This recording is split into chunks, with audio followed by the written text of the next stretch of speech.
এমনি এমনি যদি একটা নৌকা না হতে পারে, এমনি এমনি যদি একটা গাছ না কাটতে পারে, এত বড় বিশাল আসমান এমনি এমনি হয়েছে, না বানানো वाला একজন আছে, এমনি এমনি যদি একটা গাছ না ছিঁড়তে পারে, এত বড় বিশাল জমি এমনি এমনি হয়েছে, না বানানো वाला একজন আছে, এমনি এমনি যদি একটা নৌকা নাই হতে পারে, এত বড় বিশাল চন্দ্র, এত বড় বিশাল সূর্য এমনি এমনি হয়েছে, না বানানো वाला একজন আছে। যদি এমনি এমনি কোনো কিছুই হয় না, এই এত বড় বিশাল আসমান, এত বড় বিশাল জমি, এত বড় চন্দ্র, এত বড় সূর্য, গ্রহ নক্ষত্র মাখলুকাত এমনি এমনি হয়েছে, না বানানো वाला একজন আছে। নাস্তিক তখন বলে, হুজুর আমি তো এইভাবে কখনো ভাবিনি। আমার অন্তর চক্ষু আজকে থেকে খুলে গেছে, আমাকে পড়াইয়া দেন লা ইলাহা ইল্লাল্লাহু মুহাম্মাদুর রাসূলুল্লাহ সাল্লাল্লাহু আলাইহি ওয়াসাল্লাম। তখন থেকে সে মুসলমান হয়ে গেল। সুবহানাল্লাহ। এইজন্য আমার দিলে পরিপূর্ণ ইয়াকিন বসাইতে হবে, আমার অন্তরে পরিপূর্ণ ইয়াকিন বসাইতে হবে। আমার ব্যবসা দ্বারা কোনো কিছু হয় না, আমার রিজিকের মালিক আমার আল্লাহ। আমার ডাক্তারির দ্বারা কোনো কিছু হয় না, আমার সুস্থতার মালিক আমার আল্লাহ। আমার হায়াত আমার হাতে নেই, আমার হায়াত, আমার সুস্থতার হায়াতের মালিক আমার আল্লাহ। এই ইয়াকিন দিলের মধ্যে বসাইতে হবে। আমার দান, আমার জমিন আমাকে খাওয়াইতে পারে না। যে জমিন এখানে হয়েছে, ওই জমিন আবার অন্যদিকেও হয়েছে। দেখা যায় আপনার জমিনের ধান আপনি বৈশাখ মাসে কাটতে আছেন, আবার অন্যদিকের জমিন পানি ভাসাইয়া নিছে। আপনার জমিন আপনি ধান কাটতে আছেন, আপনার পাশের জমিন সমস্ত ধান না হইয়া জমিনের মধ্যে সুসা হয়েছে। এরকম হয়, তার মানে জমিন আমাকে খাওয়াইতে পারে না, ব্যবসা আমাকে খাওয়াইতে পারে না, চাকরি আমাকে খাওয়াইতে পারে না। এই ইয়াকিন দিলের মধ্যে বসাইতে হবে যে আমার রিজিকের মালিক আমার আল্লাহ, আমার হায়াতের মালিক আমার আল্লাহ, আমার সুস্থতার মালিক আমার আল্লাহ। যে আল্লাহর হুকুমেই আমি আসছি দুনিয়াতে, ওই আল্লাহর হুকুমেই আমি আবার চলে যাইব দুনিয়া ছেড়ে। তাইলে মধ্যখানের এই সময়টা কেন আমি নিজের নফসের খায়জাতের পক্ষে চালাইতেছি? নফসকে একটু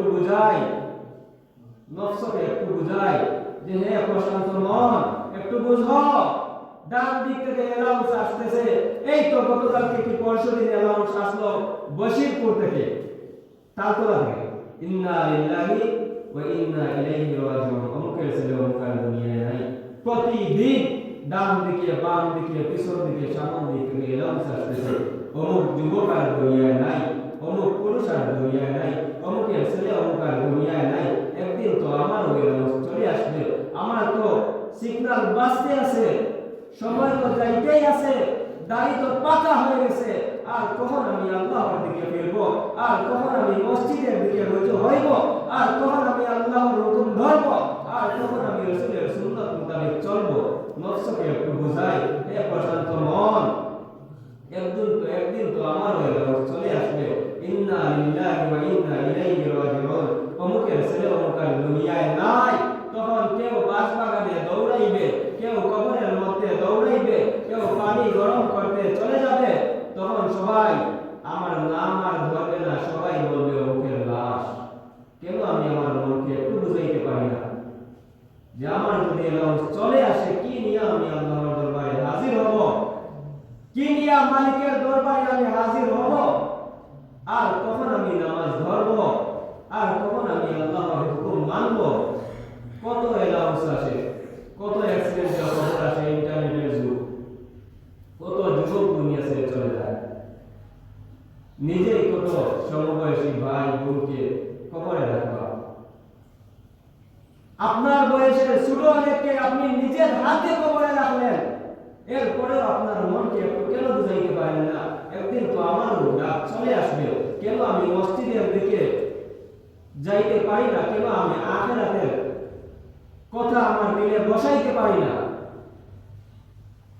এই জন্য আপনি যে চেয়ারে ব্যবসা করতে আছেন, যখন আপনার অ্যালাউন্স চলে আসবে, তখন এই চেয়ারের মালিক, যে চেয়ার বলতেছেন এই দোকান আমার, যে ড্রাইভার বলতেছেন এই গাড়ি আমার, যে ব্যবসায়ী বলতেছেন এই ব্যবসা আমার, আপনার মৌত আজকে হোক এই ব্যবসা এই চেয়ার আপনার না, অন্যজন বসে যাবে।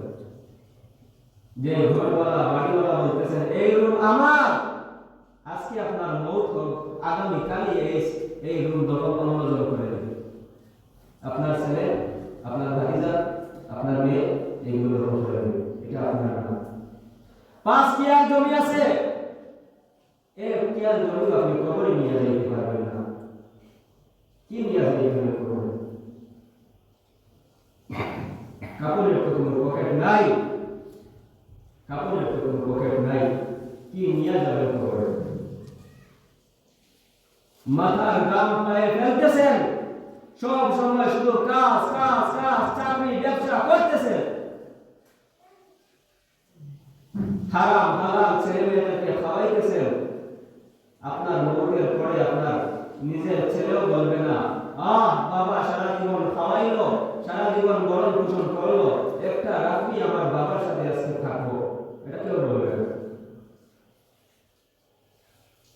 বরঞ্চ যদি আপনার ছেলেকে মাদ্রাসায় না পাঠান, দিন না শিখান, আল্লাহকে না চিনান, আপনাকেও কিয়ামতের দিন চিনবে না।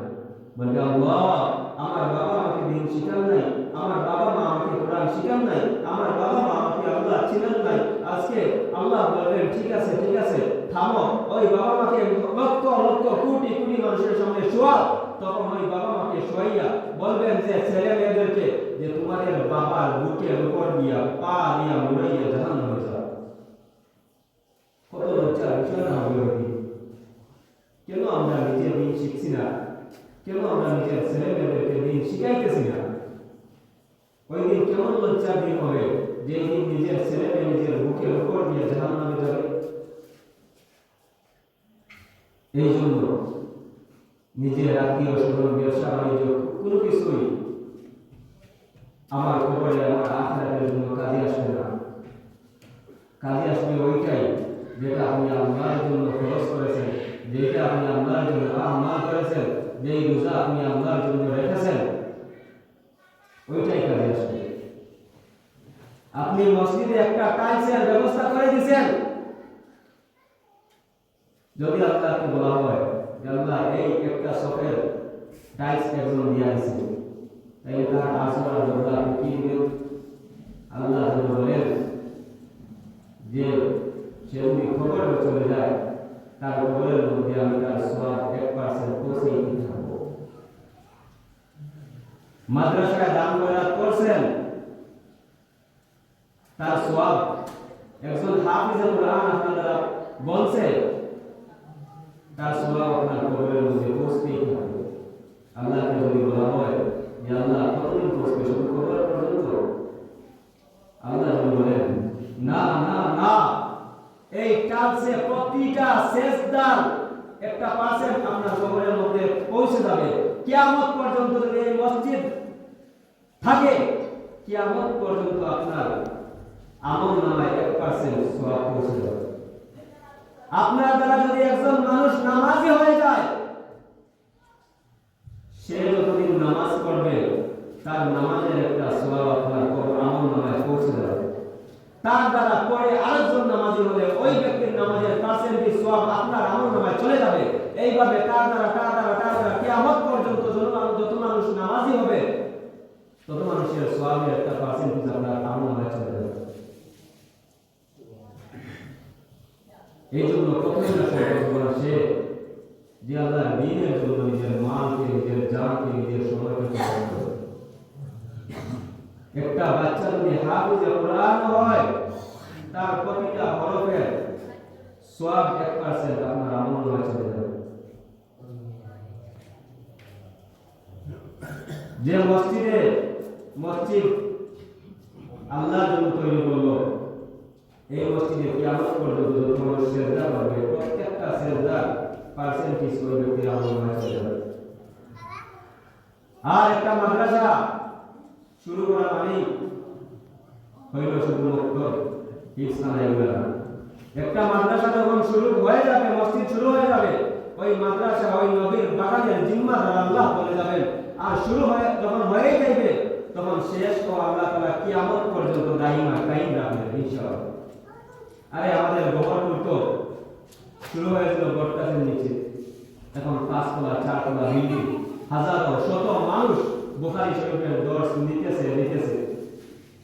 প্রত্যেকটা সওয়াবের অংশ আল্লামা নুরুদ্দিন গহরপুরি রহমাতুল্লাহ আলাইহির আমলনামায় যাইতে আছে।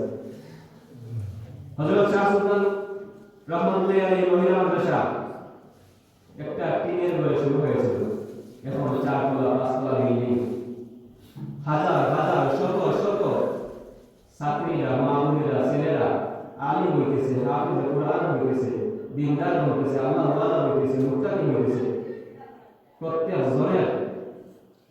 প্রত্যেক জনের আমাদের একটা অংশ হযরত আনোয়ারুল হক চৌধুরী রাহিমাহুল্লাহ আমল মনে চলে যাবে।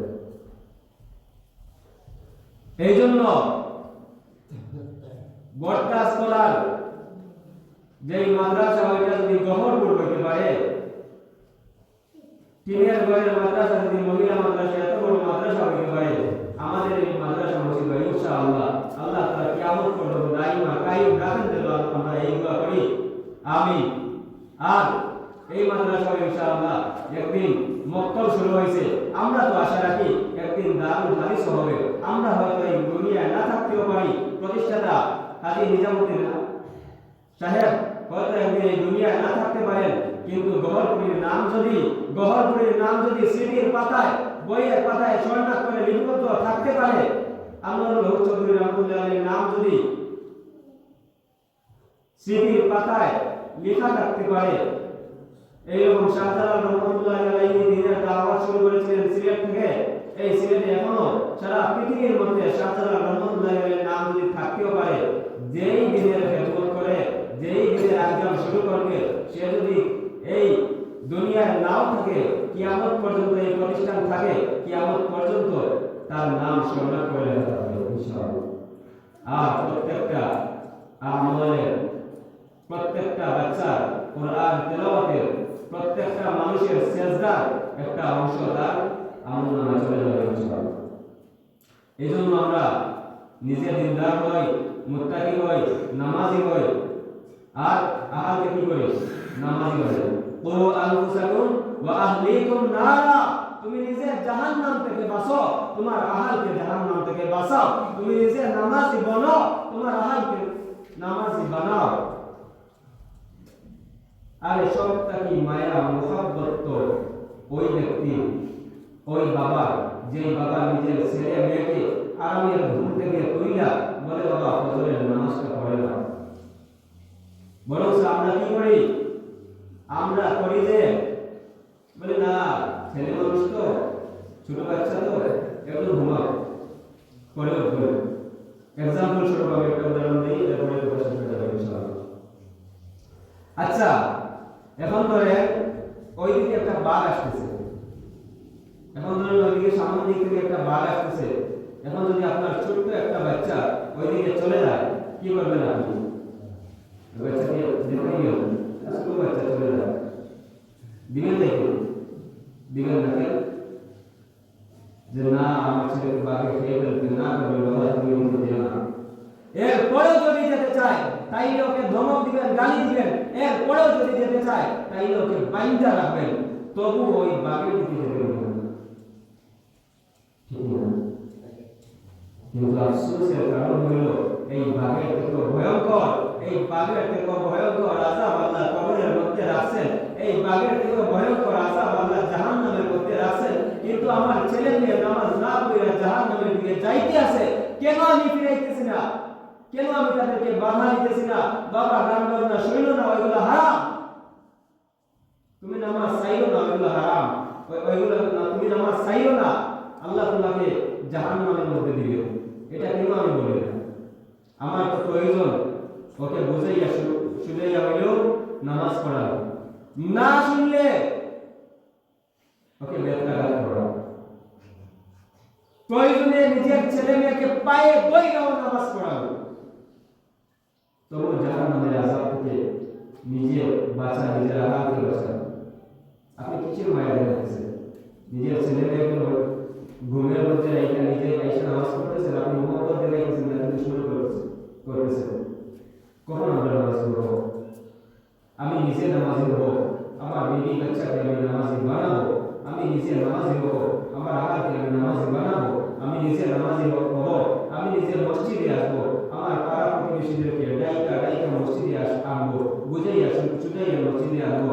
আরে আপনি যদি নামাজ পড়েন, আপনি যদি আসরের মাগরিবের নামাজ পড়েন, আপনার কবুল হতেও পারে নাও হতে পারে, কোনো গ্যারান্টি নাই। কিন্তু আপনি আরেকটা ভাইকে যদি বলেন, ভাই একটু নামাজে চলো একটু নামাজে চলো, নামাজ চাইও না, হাতে ধইরা এটা নামাজ পড়ান, আপনার নামাজ কবুল হোক বা না হোক, আপনি ওই ব্যক্তিকে দাওয়াত দিয়া নামাজ পড়ানোর কারণে আল্লাহ সুবহানাহু ওয়া তাআলা আপনাকে কবুল নামাজের সওয়াব দান করবে। সুবহানাল্লাহ। এজন্য আমি আরেকজনকে কেন আমি দাওয়াত দিতেছি না, আমি নিজে নামাজ পড়বো, অন্যজনকে নামাজের দাওয়াত দিয়া নামাজে নিয়ে আসবো ইনশাআল্লাহ। সাল্লাল্লাহু আলাইহি ওয়া সাল্লাম।